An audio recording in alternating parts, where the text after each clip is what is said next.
মেলা মেলা মেলা, হ্যাঁ ভাই, বসেছে বাজার সমূহে ইলিশের মেলা। নপড়া সহ সমগ্র বাংলাদেশে ইলিশ আজ মধ্যরাত পর্যন্ত বেচাকেনা চলবে।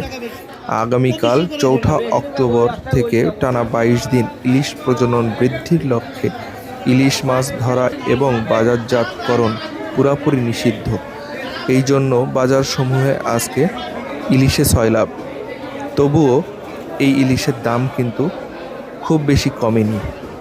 যদিও ইলিশ মাছের মেলা বলছে, তবুও ইলিশ মাছের দাম কমেনি।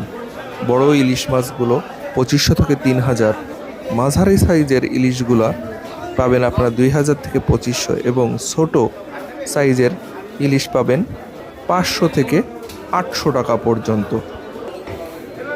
তাই তো বলছি, আজ যারা ইলিশ সংগ্রহ করতে চান অবশ্যই আজকে বাজারগুলো পরিদর্শন করবেন এবং দেখে শুনে ইলিশ কিনবেন।